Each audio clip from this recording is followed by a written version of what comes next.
Hello everybody and welcome. In this video I'm going to show you how to rename your earbuds QCY MeloBuds Pro in the application.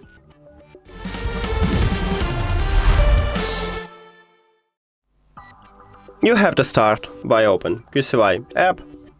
Your headphones should be turned on and connected with the app. Then go to the settings at the right top. Scroll down.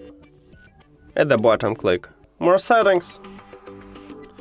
And right here the first line we have rename device. Tap at this line.